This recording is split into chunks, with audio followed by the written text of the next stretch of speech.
Hello YouTube, back again with the Styleline Eric's projects.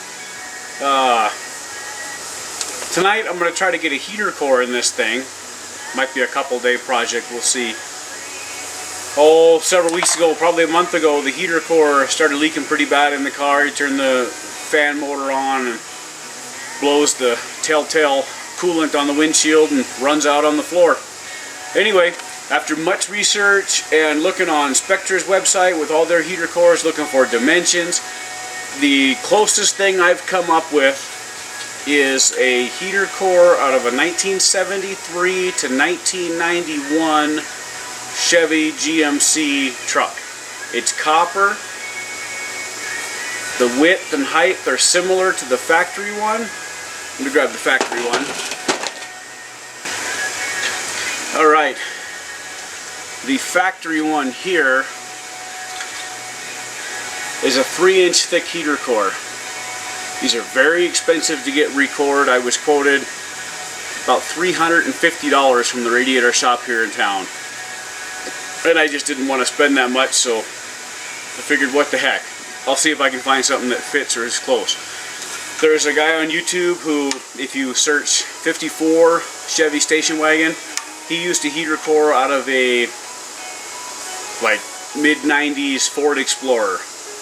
It was smaller, but it fit good enough for him. Had to modify some the tubes coming out of the heater core, which I'm going to have to do on this also. But hey, $350 to get the original one recored, or I spent $22.99 on the Chevy factory heater core, 73 to 91. Now originally I found an International Scout heater core, which is real close to the same thickness of the factory one here on this side. Similar size, but the width is just too wide to fit into the factory heater core box. So the Scout 2, International Scout 2 heater core is not going to be able to work, even though it would have been a nice fit. Nice pipes coming straight out, easy to cut, solder on, modify. So this Chevy heater core, picked up at CarQuest, like I said, $22.99. There's the, can you see the part number there? Part number 399079. So what I did with this one so far is I took my Fresh Air heater core box. This is for the Fresh Air system, not the recirculating economy system, which is the round heater core inside of the car. Those heater cores are available in the aftermarket. The Fresh Air square ones are not. So you're left with spending the money to recore your heater core, buying a aftermarket heating unit like a Vintage Air or something like this for the tune of $200, which is still much cheaper than getting it record, or try something and play with what you got and make what you got work. And that's what I'm going to try and do. If it doesn't work, I'll end up going the route of an aftermarket heater core like the Vintage Air system or something. But you know what? I want to see if I can make this work first, get it back to, you know, looking halfway like it's supposed to. This is no show car. This is a driver. I drive this thing every day. So I took my heater core heater ventilation box out, and originally on this box, your Fresh Air box, if you can see it here, this hole is the one that's there. Now this is just a 1-inch round hole. I took a 1-inch drill bit and drilled out this other side so the 2 tubes from the Chevy heater core, the Chevy truck heater core, would go out. And I also had to take a rotophile, and as you can see, had to oblong those things out, oval them out, because the whole thing had to go over to the side. Not a big deal as far as I'm concerned. I'll put some rubber grommets back in there, silicone it up, do whatever it takes. But my heater core fits in the Fresh Air box. The tubes come out, they'll both point towards the firewall.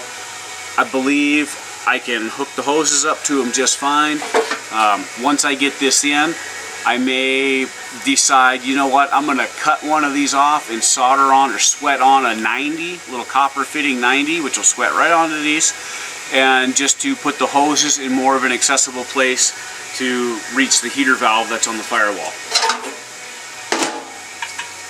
So let's keep going on this and see how this is going to fit with that thin heater core and with both the pipes coming out towards the firewall. Your two halves here are not going to sit quite like they did. Factory, you had this, you can see the seam here, the crease. This is for that 3-inch thick heater core, while that Chevy one's only 2 inches, 2 1/4. Let's see to be sure.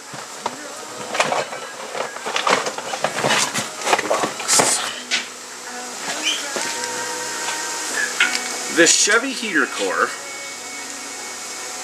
is 2 inches thick, and your factory heater core is 3 inches thick. Speaking of that, let's give some dimensions for the factory heater core. I got some misinformation from the Spectre site. It depends on which heater core you were looking at to how it gave the dimensions. I bought one that gave the dimensions that I thought I needed, but the dimensions were the tank, not the fins. So I bought another one going on that same assumption. Turns out it was the full width, so it was way too small. The Chevy one's the closest one I've got. The 1949 to 1954 Chevy Fresh Air Heater System heater core dimensions are as follows.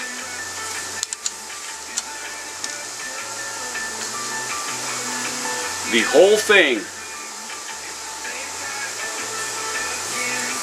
about 10 7/8 inches from the top of the tank to the bottom of the tank. Your width is 7 inches. And like I said, your depth is 3. So you're looking 10 7/8, almost 11 by 7 by 3.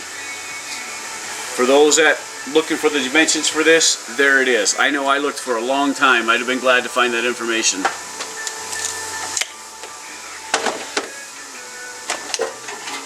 So to take this heater core box, and this heater core is not going to fill this 3 inches. It's now only going to be 2 inches.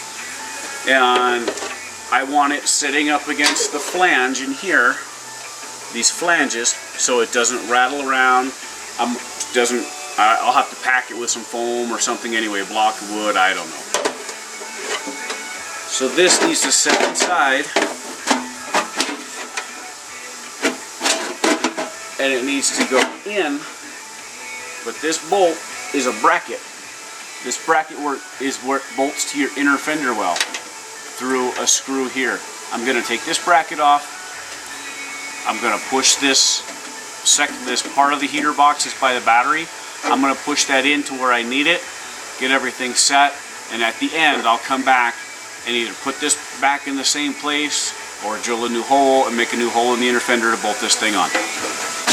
So, let's keep going on this. I don't know if you can see it, right here. Right there. There we go. There we go. That's the head of that bolt, and it's not a bolt. Almost like a rivet with threads. I gotta grind that out. Okay, got the head of that ground off. Gotta tap through and on the floor.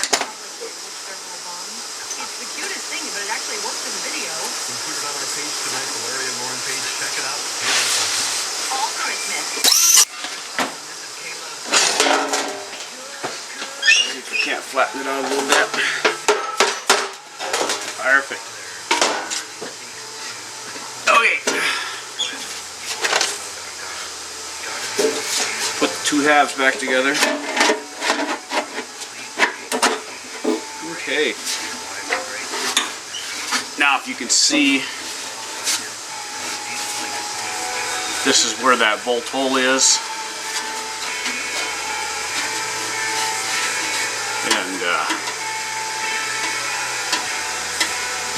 now the piece that goes by the battery box goes in farther. And that's what we want.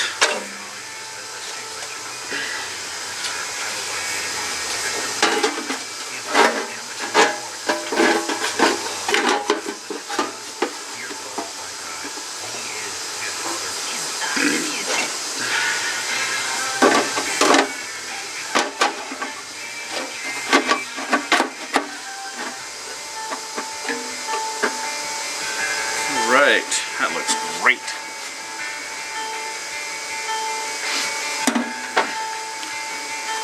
Heater core is in place. You can see up in there. But as you can see up in there, there's a gap. Oh, we want to fill that gap. So I'll fill that gap with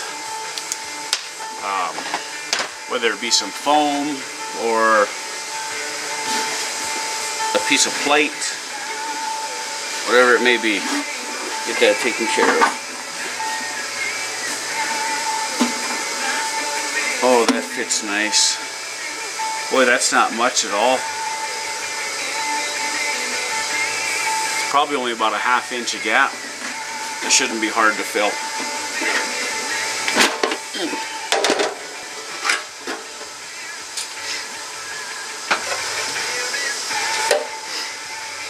It's going to sit in there.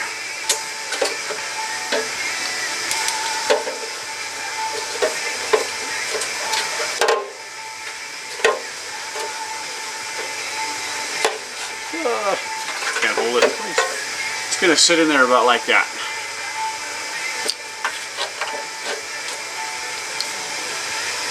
Got to cover that gap. I think what I'm going to try and do too is just take some MAP gas, propane, whichever you like. On the factory heater core, there's this top bracket here. It's got the screw holes in it that attach it to the box. Same thing on the bottom bracket. I'm going to take those off and see what those fit like on the new core. Maybe help hold it in place a little better so there's no rattling. See what happens.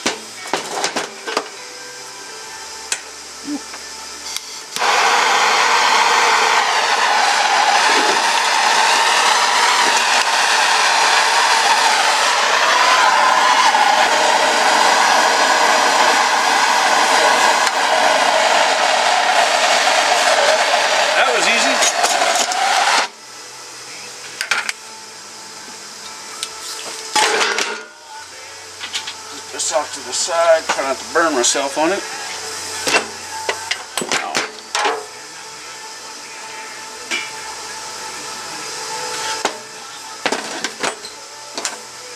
I'll cool these off before I grab it. I almost did.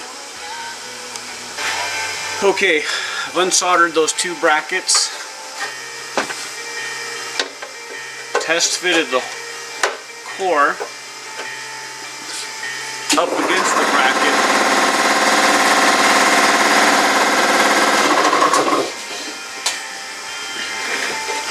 Test fitted the core up against the bracket, then put it in the other side of the air box, and I think it's going to work really good. So what I've done is, while the core was in there with the bracket on there, I've scored a couple lines of where the bracket needs to go. Now I'll pull the bracket off the box and I'll solder it onto the heater core itself. Okay, had to stick it back on there because I forgot to take a depth measurement. So as you can see, soldering this on there, not only do you want it side to side of where to go, but also how deep do you need it. And that's one thing, you just got to put it in your box, set it up in there in place, and mark it out. I've taken a Sharpie and marked a couple marks on the bracket as well as on the heater core, so I know where to put it as far as depth and side to side. Now it's time to solder. Okay, I'm just taking and roughing up the copper a little bit so the solder will stick.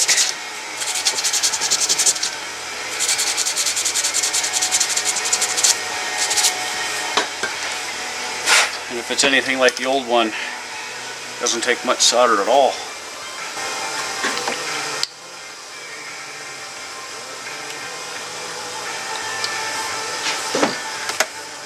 it up a bit.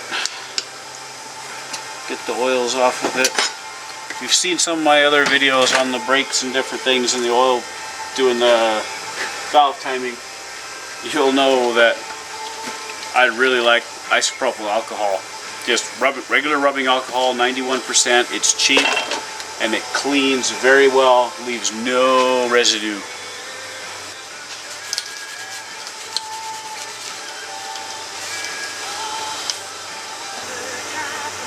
Alright, got my marks lined up. See if we can get this to stick.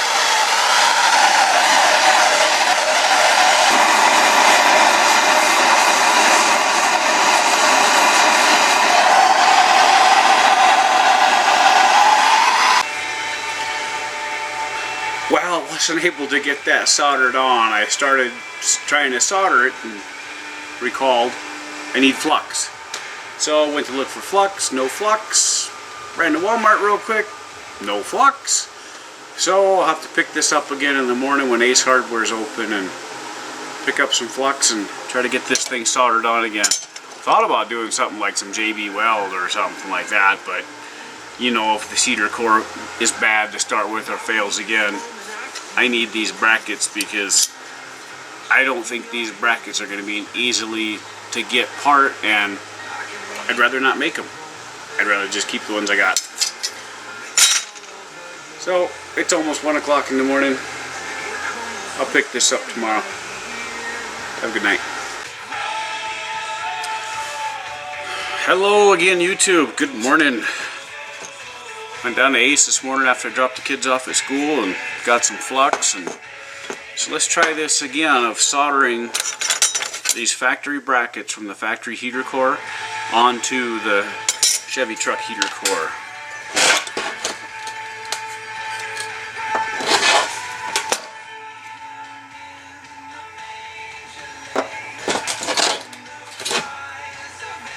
So we need to place the flux in the area we want to solder. So the solder is drawn into it.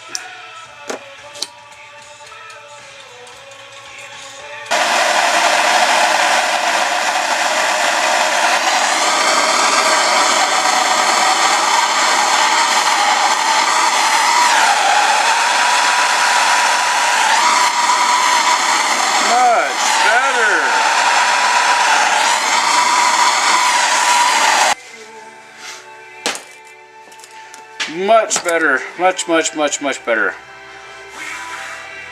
Now I just let that cool before I do something stupid and grab it. Okay, that bracket is soldered on.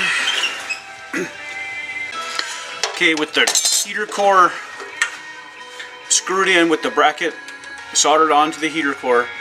Got it screwed back into the little factory spots here. Now, being this heater core is a little short, the other bracket will not, when it screws on there, it will not touch the heater core.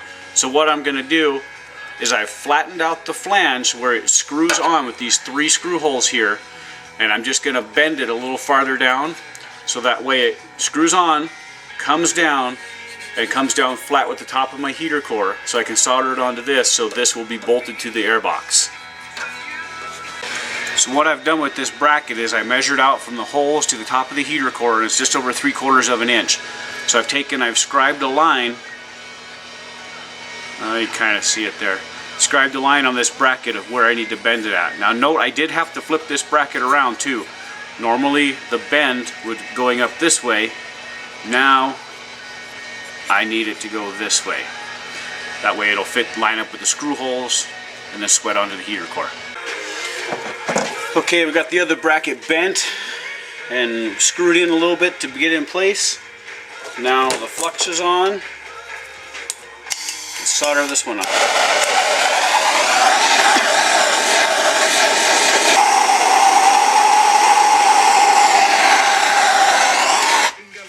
Alright, we are attached. Good to go. I'll let this cool down and I'll show you what we got to fill in again, just that small gap. Alright, with that heater core cooled off and all in place, what I did I hope this works, is took some pipe insulation, cut it, and filled the space it needed to be filled. That should stop the airflow from coming through the cold air and direct 99% of it, or almost 100% of it, right through the heater core. And I'm really hoping this works out good. I think it will. Only one way to find out though. Let's put it together. See if we can get the hoses to line up. Okay, with the two boxes roughly bolted back together, you see the tubes for the heater core don't come out very far. I'm going to rough it back in the car and see what my options are. Now, one option I could do is I could slide the heater core farther, the one that it's bolted to, farther into the fresh air tube here. This is the part that hooks to the firewall. This hooks up underneath the battery tray. I could slide it farther in to make these lines stick out farther. Then the whole unit would have to go forward to bolt up where the battery tray is, and it would just create a larger gap back here. That might be what I end up doing because it's very easy. You could get like one of those rubber plumbing couplings to go over to span that gap, and it wouldn't be a big deal at all. I'm going to stick it back in the car and see what it looks like. Okay, with this heater box set in place, just roughly set in place, the battery tray, you can see the bolt holes down there. This thing is fitting good. Like I said, you end up with this gap here, but that's okay. Because, let's get down here. The tubes for the heater core are now plenty long to hook the hoses up to.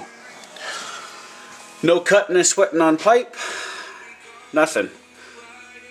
So I'm going to drill some new holes in the box here. Just got to move them up a little bit, take a measurement, drill some holes so I can put the screws in to attach these two halves together. And then I'll go down to the store and get like a plumbing fitting. This is the factory one that just slips in there that covers both of it up. I'll get a bigger one so I can span that gap and seal it up. I should have a heater again. Okay, again, these are the two halves that are together. You can see with the screw holes lined up, the halves are flush.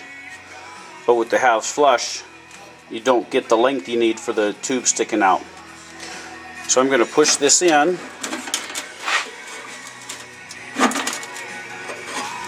till I get the tube stick out I want, so I have enough room to put a hose clamp on there and get a screwdriver down there and tighten it up. I'll take that added measurement from flush to the depth inside of where it stopped to, drill 3 new holes, and we'll be set. Alright, I got all 10 new holes drilled in the air box. Turned out to be 1 inch down from the edge, just 1 inch down, so probably 3/4 of an inch past the original holes. But it turns out that the original bracket to hook to the inner fender that I had took off earlier and ground the head off didn't need to do that. Where that sits, there's still room for that to sit. This didn't go in far enough to interfere with that. So I'll slip this back out, bolt that back on so we can bolt it back to the inner fender, put this together. Alright, heater air box is back in. Back down on the battery tray, bolted up on the side there. My top bolts are pretty corroded out, so we'll just see what happens without those. Got it bolted back to the fender, and the little factory coupler was wide enough to cover the gap even with that extra added inch of moving this whole thing forward. If I do get some cold air flow through there, like I said, I'll just go get a piece of the pipe coupling, 4-inch, 5-inch, whichever it is, and replace the factory one that's not in real great shape anyway with the new correct one long enough to where it'll seal up all those gaps. But I am pretty excited. I just got to take my lines and hook them up to the heater hose or to the heater core, and hopefully I will have heat. Alright, something to know when you get this all back in place. If you do decide to go with the Chevy truck heater core, one of your lines will fit. There's 2 outlets on the heater core. One is a 5/8 and one is a 3/4. So you'll have to go get yourself, or if you have whatever, a 3/4 inch heater hose line to hook up to the heater core and to run that either to your control valve or up to your thermostat housing. Mine's running up to the thermostat housing, and being running up to the thermostat housing, what I had to do was pull the fitting out of the base of the thermostat housing that the heater hose runs to. Now it's kind of an odd looking little one there. It's 3/8 pipe thread, and it's square, so you can get it in and out with a wrench or pair of pliers or whatever. But it's just straight, no barbed hose fitting or anything like this. So I went to the store and got a 3/8 thread by 3/4 hose barb fitting, and I'll put that into the thermostat housing so I can hook my 3/4 hose up to. Not a problem. Put some tape on this, put it in. This is that 3/8 hole threaded fitting that you'll want to screw the fitting into.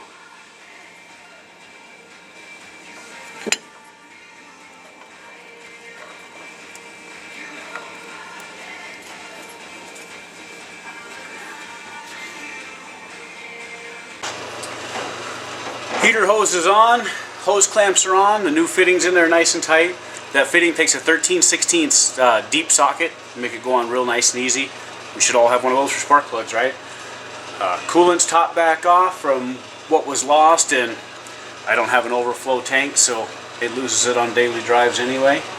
But I think we're back together and have to see what this thing does, see if I get some heat now. So there it is, hose on, both ends, coolant topped off, no overflow. We're hooked back up, start it up and see if it's warm. While in the car here, and man, am I excited. This is the first time in like a couple months I've actually got heat. And holy cow, it is nice and warm.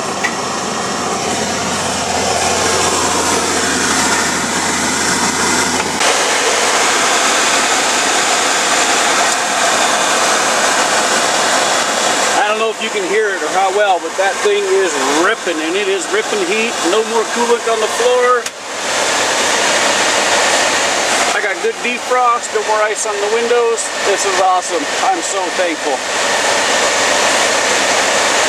But when I did the 12 volt conversion, turn this down. Did the 12 volt conversion, I did not change out my blower motor. I figured, you know what? I'll run it as long as it can, and when it dies, then I'll put in the 12 volt one. But for now, we'll leave it just like it is. Heater core replacement, Chevy Styleline, 49 to 54. Chevy truck heater core, $20, $20 to $30. Chunk of heater hose, some 3/4 inch heater hose, couple of hose clamps. Way cheaper than spending $300-400 or better to recore your old one. No modifications, no adding in the aftermarket unit. I am very pleased, very pleased. So that's another one of Eric's projects. Enjoy your cars, drive your cars. God bless y'all. Later.